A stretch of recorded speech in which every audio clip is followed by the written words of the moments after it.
Hi, I'm Pete DeFazio. I'm with FBodyWarehouse.com, and today what we're going to be doing is we're working on our 1984 Camaro Z28. And this is a great old car, a lot of fun to drive. This isn't a show car, it's just a nice little cruiser. And we've already done our trunk seal, so we're going to move on. We're going to finish out replacing our different seals on this car. So today what we're going to be doing is we're going to show you how to replace the body hull weather seals on a hardtop. And that's a seal that starts at the B-pillar post, runs all the way up, does a 90, runs along your roof line, comes all the way down in the front. On this car, these were the factory seals, and the car had been painted once. And as you can see up here, you've got paint overspray on them. We've got a split in the back over here. So we're going to go ahead and replace these with nice new seals. These are the seals we're going to be replacing, and they're a real nice construction. What we think is we're going to have a great fit. That's what we're looking for. And we want to make this car airtight again. You go through, you put all new seals in it, you don't get as much road noise, you don't get wind noise, and best of all, you won't have the rainwater getting in and rotting out your floor pans. So before we can put the new seals in, we got to go ahead and take our old seals out. So what we'll do first, we're going to show you the different tools that you need to remove your old seals and show you how to remove them. So what you're going to need to pull these old seals out, this is like my little standard kit. This is a cool item that we offer, and it's a Weatherseal stripper scraper. And this will run in the galleys once we get our seals out. And this will help us to also scrape the seals up and out without tearing them apart. I also have a flathead for the same purposes, just to dig into the grouts a little bit. Flathead screwdriver and a pick.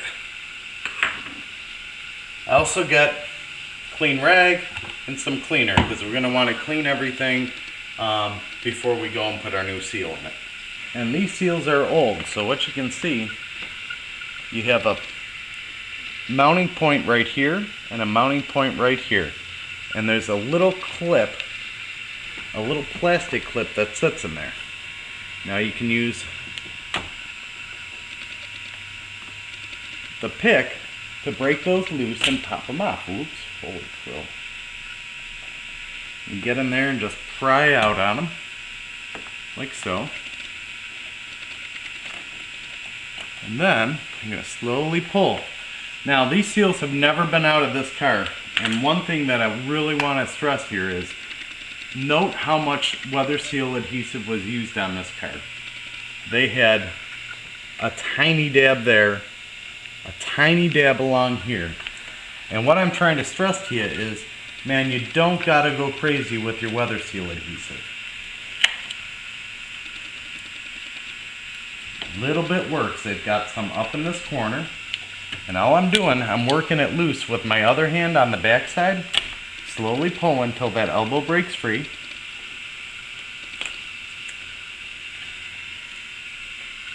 And we'll go ahead and work our way forward. Come across down to here. There's really not a ton of glue in here, but what they did is they put it real strong against this forward facing groove. That's where the majority of the Weatherseal adhesive on this car was from the factory. So working down as I go.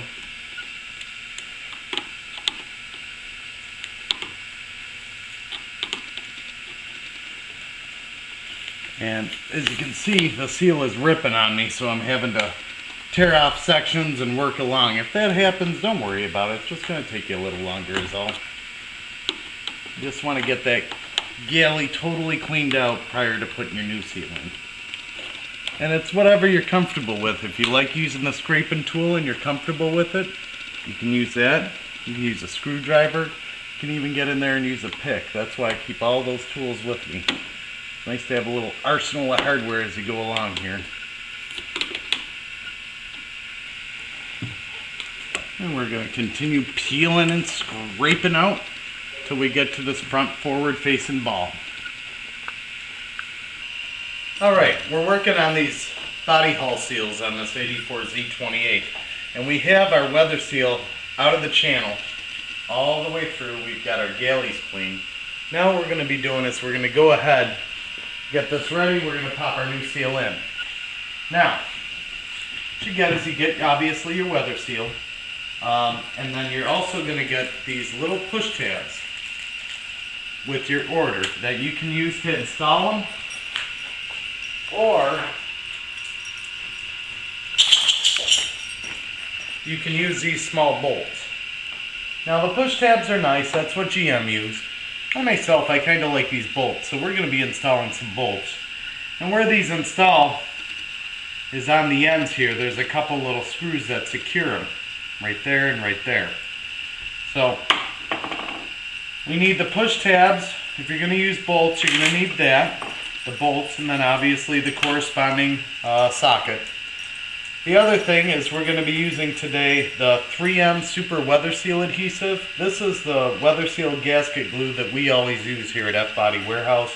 We also have this for sale on the site. One tube goes a long way. We're actually working on our second car now with this tube, and we're getting down there, but we're not totally out yet. So, I'm going to grab our little bolts.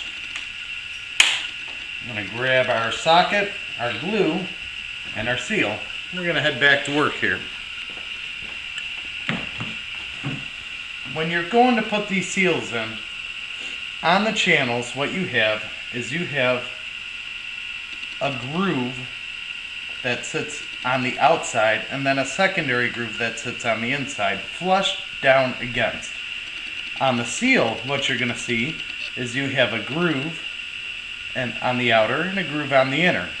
So what we need to do is we need to get our seal to slide into these grooves all the way around. And what you can do is you can go ahead, push it all into the channel, get it all to line up real good, and then once you have it setting in there and done a test fit, then you can start to pull it back and add the Weatherseal adhesive. I'm going to run around to the other side, which is already installed. I'll show you what it'll look like when it's installed. Then you'll have a good idea of what you're looking to achieve here. On the other side, and this is already glued in and adhered, we're into our grooves, and then you see how it really pushes up and in there? You've got to push that up and in there to lock that into the channel. That's going to create a little bow or a little indentation all the way along the perimeter, so when the window rolls up, it rolls down, it rolls up into that galley. So once again, we don't have any glue on here yet. We've just been doing our fitting up. What you're going to see is on your pillar here, on the B pillar, you have two tab holes, and you can either run those tabs into there or run the screws into there. And then right here, you also have a hole for one and a hole for another.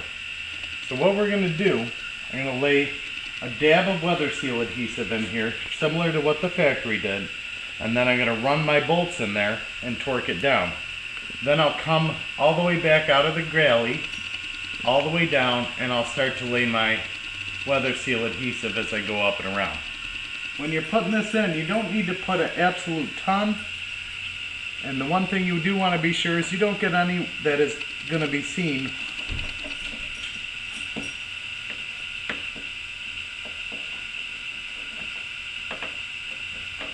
once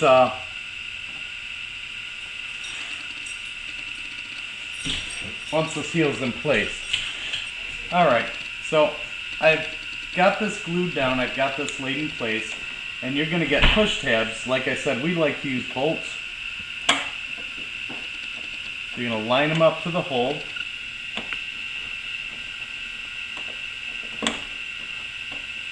And tighten them down. Now if you're using little push tabs, all you do is take a screwdriver, pop it on the end, and it literally will pop right up and in. Just use it to pop it in. We have another hole here, and you're going to go ahead, tighten that down, or once again if you got the push pin. Now, what we've got to do is we're going to come up this B pillar and we're going to lay adhesive all the way up. Now, as we've said before, you don't have to go haywire or hog wild or whatever you want to call it with your adhesive. GM didn't do it in most cases, and you shouldn't either.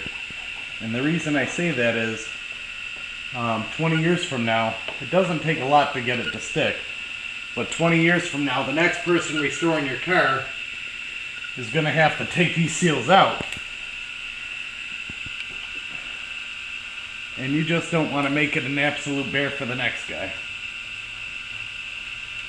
Got it into our outer channel all the way up. And now you want to take your finger and get in behind it and get that inner channel in. And I'm just pressing it down and into the channel, releasing and moving up a notch until I'm all the way to the top.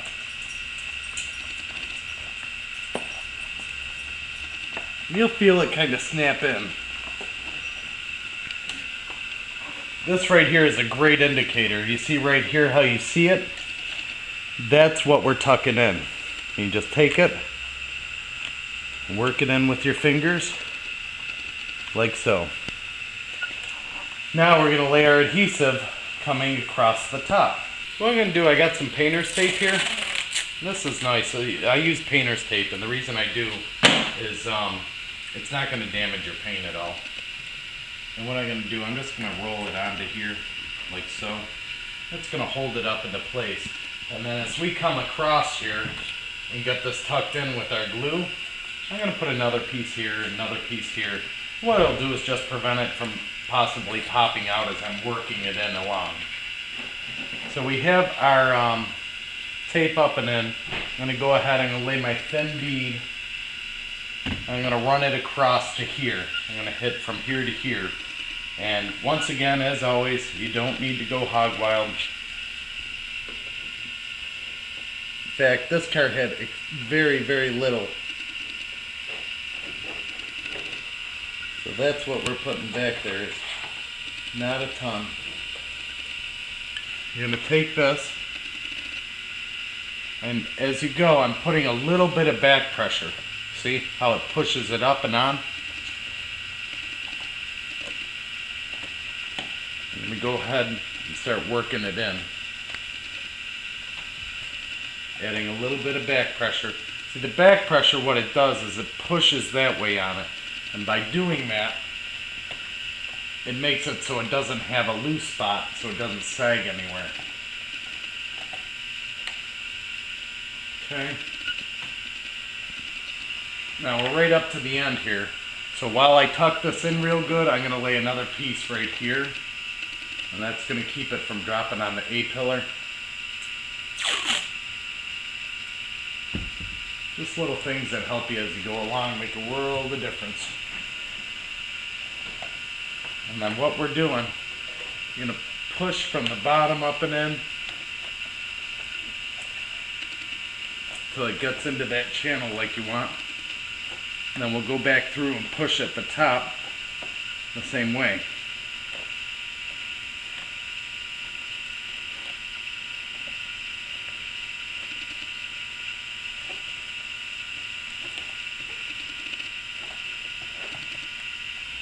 And now as you look, come all the way along the front here, you can see it's in the channel. Now that we have that in the channel here, we're going to go along and hit this A-pillar and then install our bolts down the ball.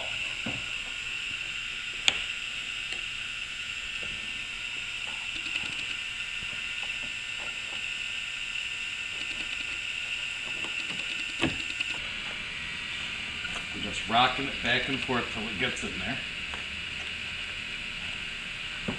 Working my way down that forward ball. I'm going to stop just short of that forward ball. Okay, now as you can see right in here, we've got it pushed up and in. You want your line nice and even. And then we're going to be adding a ball down there. We're going to put a ball of the glue, and then we'll go ahead and we're going to attach our bolts down in there as well.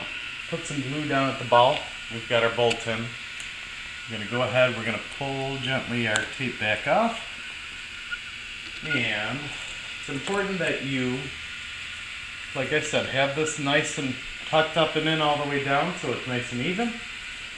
And then what we'll do, we'll go ahead, we're going to shut the door.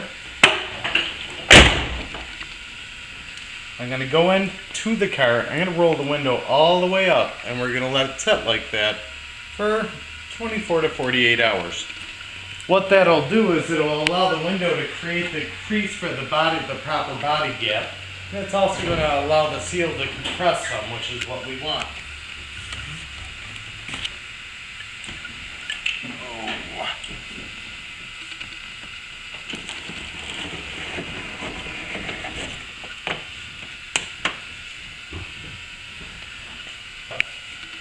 You can see your gap, very nice, sitting up in the channel the way we want it to. And we're not going to have any water leaks on this, which will be really, really nice. We welcome you to check out all our different installation videos at fbodywarehouse.com. Our eBay channel is fbodywarehouse1, and we have a wide variety, about 160, 200 different installation videos going to show you how to work on your older Camaro and Trans Am. Thank you.